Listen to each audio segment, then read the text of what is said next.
What's up, Keep Pounding crew? We're back today with another video. Keep pounding.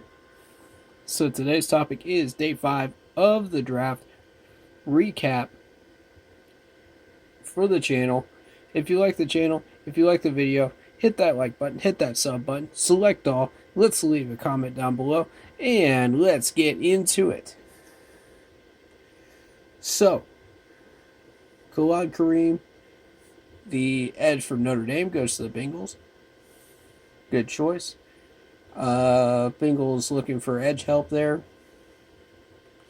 I think, they need help everywhere. Again, as I've said in previous videos, Alton Robinson, edge from Syracuse, goes to the Seahawks. Pete Carroll knows what he's looking for. I haven't seen this guy in action, but I have definitely seen Pete Carroll's style. So I know the types of players he looks for. So I think he found the right choice. Colts, Danny Pinter, guard from Ball State. Good choice. You want protection on that offensive line. The Colts have desperately needed offensive line help. So great move. However, there is Shane Lemix, the guard from Oregon that gets taken by the Giants in the next pick. Now you be the judge. Which one do you think is better? As far as which player is the best available out of the two. Personally, I think Oregon offensive linemen are better than Ball State players. But, personal preference, you be the judge. Joe Reed, wide receiver from Virginia, goes to the Chargers.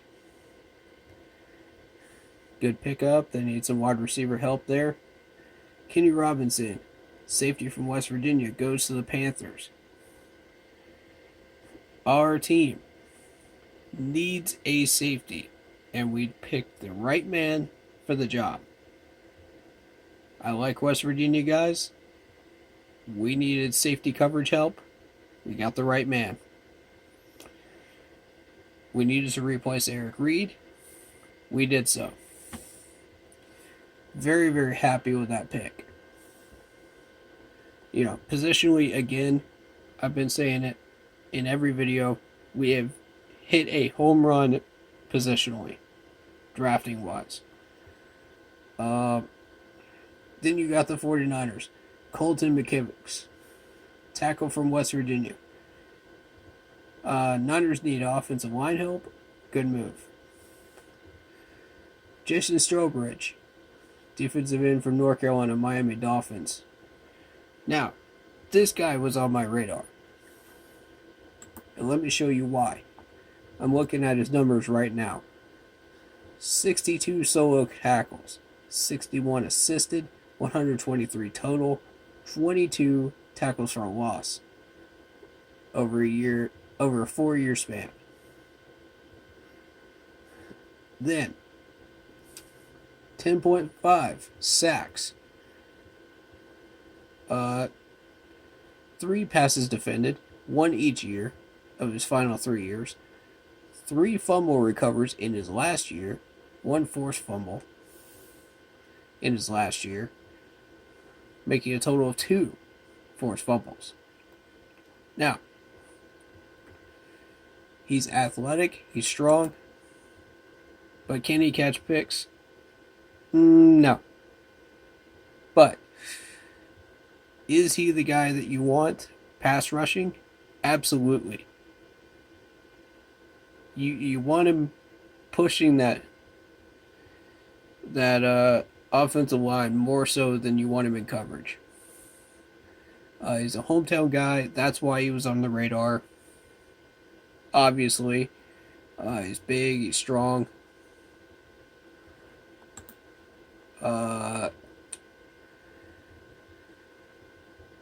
Sports Reference lists him as 6'5", 273. But that does not count for what the NFL says about his size and his weight.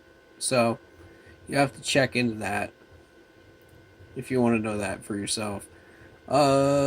Moving on, Chicago Bears, Travis Gibson, defensive end Tulsa. Bears needed a defensive pass rusher. Probably not the best one available, but they got a decent one, I think. Redskins, Keith Ishmael, center from San Diego State.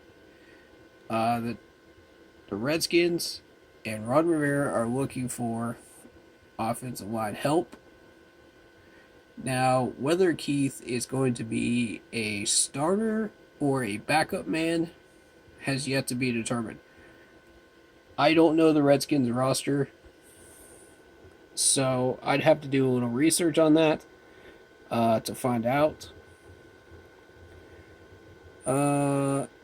But for now, I'm going to say he's probably going to be a depth man or a competitor for training camp. Moving on, Jacksonville Jaguars, Daniel Thomas, safety from Auburn. This guy was on my radar as well. Mainly because we tend to favor Auburn guys a lot. And, being that he's mainly a coverage guy, from what I understand. I have not seen much of him, but I do know of that name. Being that I've watched a couple of Auburn games in 2019, so I am familiar with the name. But from what I can tell, he's mainly a coverage guy. Moving on, Jets. Bryce Hall, cornerback, Virginia. Now, I haven't said this in many videos or live streams, but the Jets have a bad history of draft picks. A very bad history of draft picks. And if there are any Jets fans watching, you already know this. I don't need to tell you this. But I don't mean to make you look bad, but honestly, look at your draft history. It's so bad. So, you're looking at yet another guy that's going to fill the void at corner and probably stay there for a while. Now, I will say this. They've had decent history with corners. So this guy it's a 50-50 chance he could be a decent player for them, or he could just waste his career in New York and just get paid. I'm not sure which it will be. We'll see. He's a Virginia guy, so you can't blame these guys for being at least halfway happy about being drafted in New York, because you're still getting paid. Right? So, moving on to the New England Patriots, Justin Rothwasser. I think that's how you say it. If I butchered the name, I apologize. But he's a kicker from Marshall. Interesting choice. Cleveland Browns, Nick Harris, center from Washington. I have watched a little bit of Washington. One game, maybe. Not enough to notice Nick Harris, really, but I would say the offensive line looked pretty solid from what I saw. Of course, it was a weaker opponent, but the line looks solid. So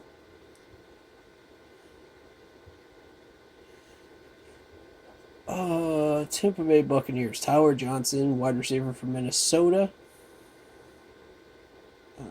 Tom Brady knows what he likes. He wants a new weapon. He found one. Minnesota wide receivers are very, very good. They're underrated.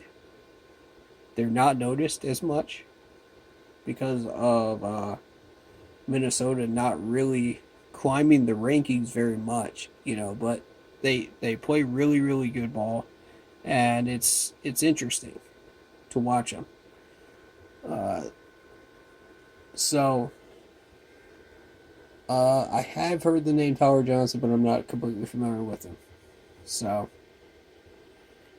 but I would say that's a very interesting pickup for the Buccaneers. Khaleke Hudson, linebacker from Michigan, goes to the Redskins.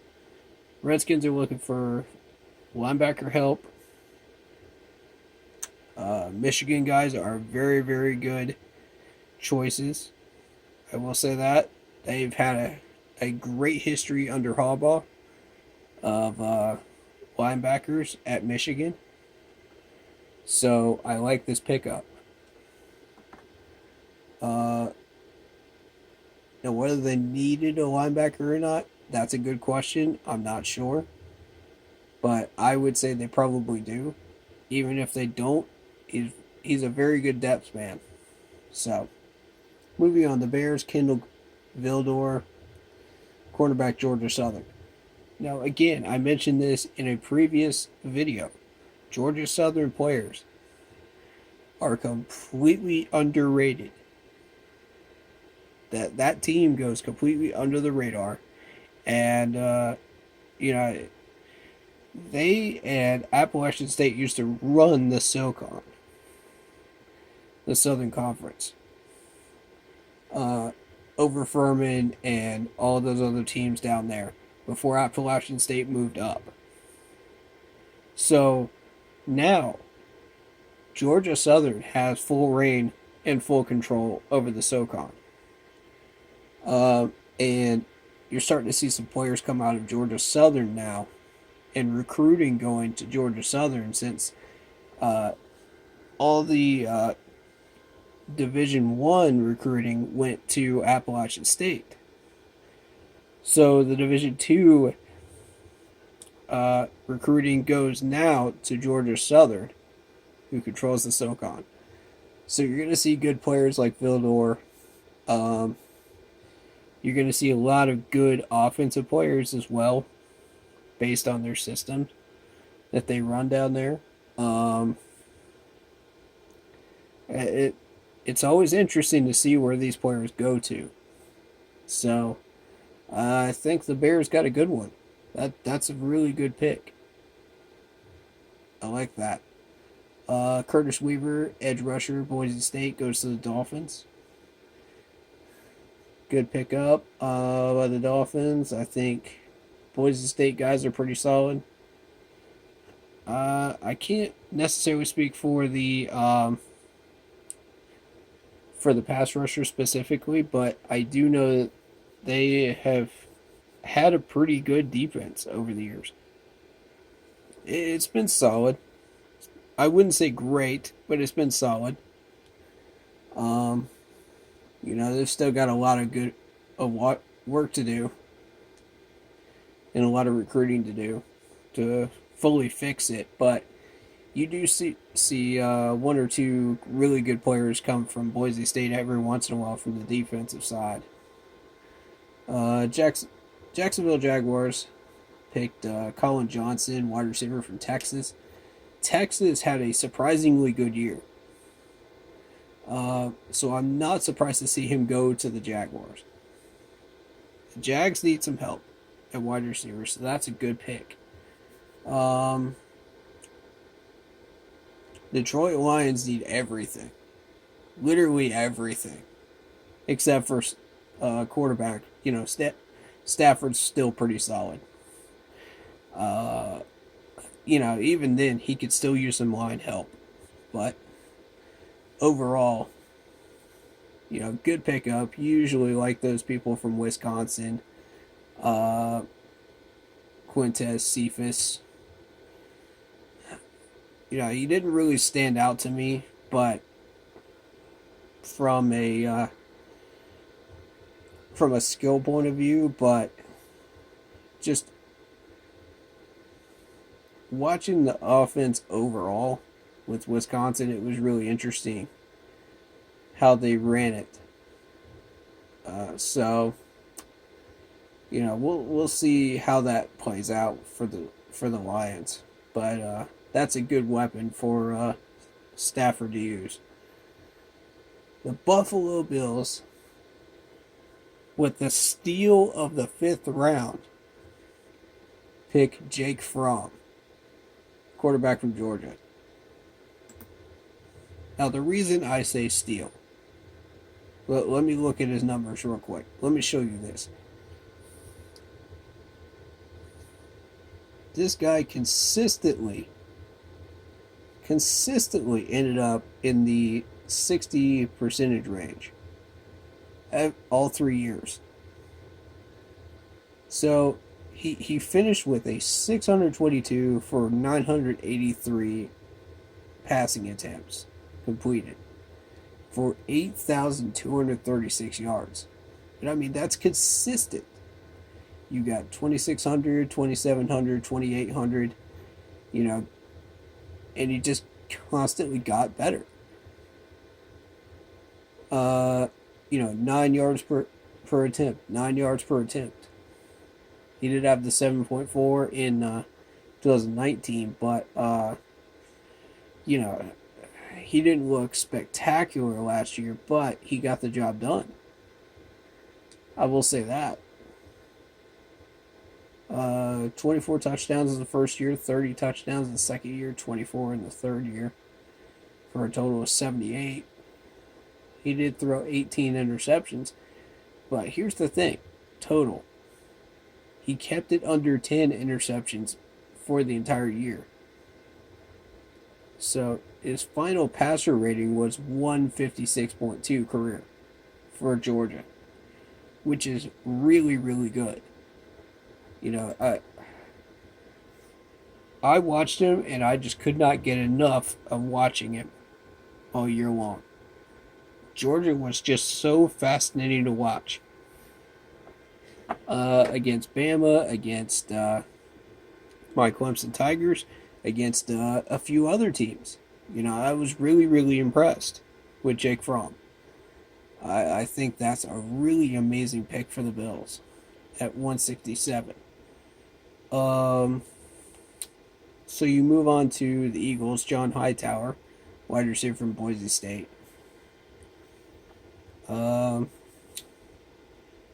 Eagles have been really, really good about drafting wide receivers, so we'll see how that shapes out. Minnesota Vikings, Harrison Hand, corner from Temple. Yeah, Temple produces a good player every once in a while. It's rare, but it happens. When they do, you don't expect it. But they were pretty decent defensively last year.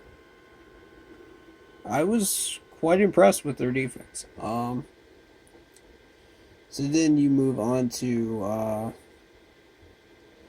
Broderick Washington, defensive tackle in Texas Tech, goes to the Ravens. You got the Ravens needing a defensive tackle to stop the running plays. They got hit hard with running plays last year, and they had trouble stopping them. They were one of the worst out there in run stopping. So I like this move to get a Texas Tech guy because Texas Tech is known for their defensive players. They really are. There were a few years where they were known for their offensive players more so than their defensive, but now it's more defensive than offensive under the new coaching system. So I like that. I like that move. Houston Texans, Isaiah Coulter, wide receiver, Rhode Island. Yeah, no comment on this one.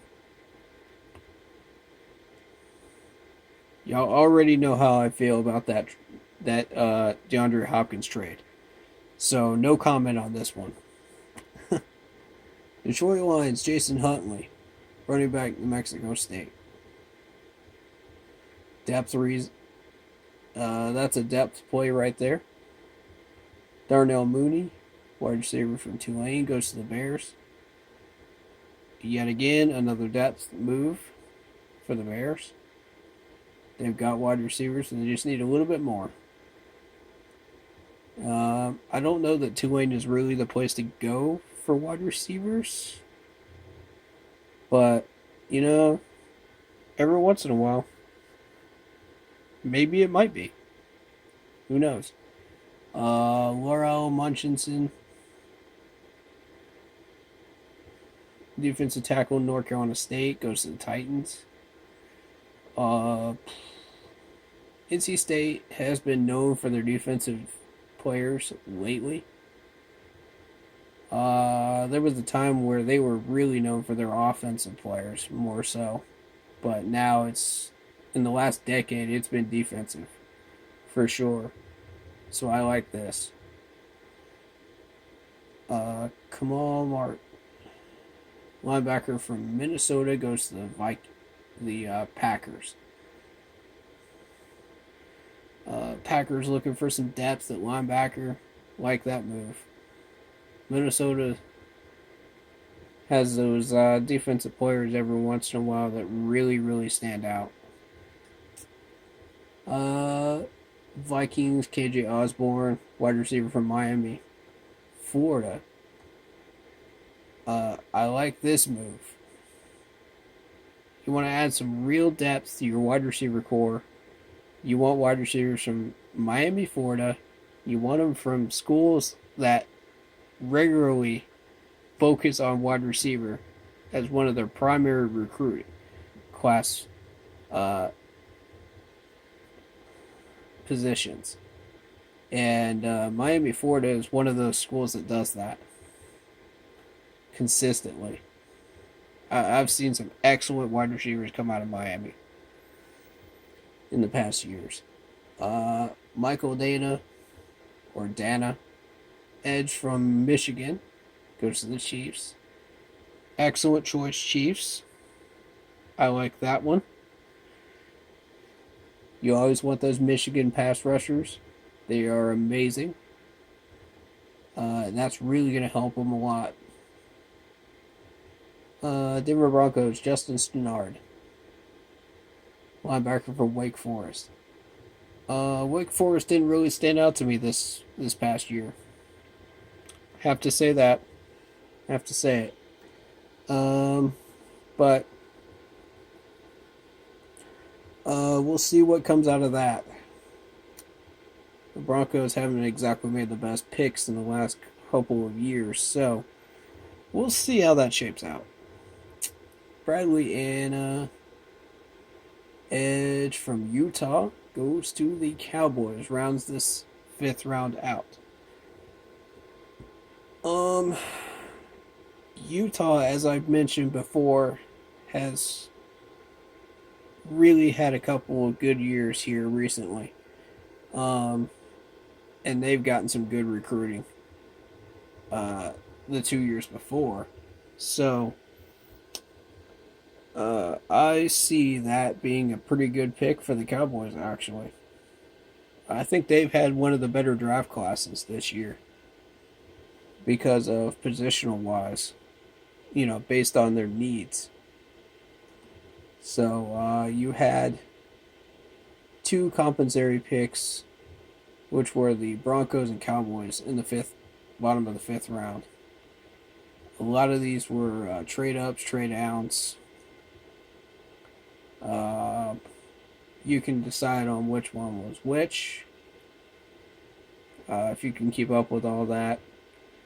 But yeah, that's the 5th round. Thank you guys so much for watching. Hope you found this informative. These are my opinions on this.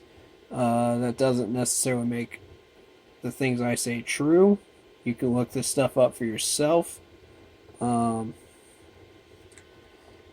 the site I've been using is Sports Reference, CFB. So go check that out if you want to look at college stats and find out what these players did in their college years. But that's going to do it for me in this video. Leave a comment down below if you feel like it. Thank you for watching. Stay safe, stay healthy, and keep pounding.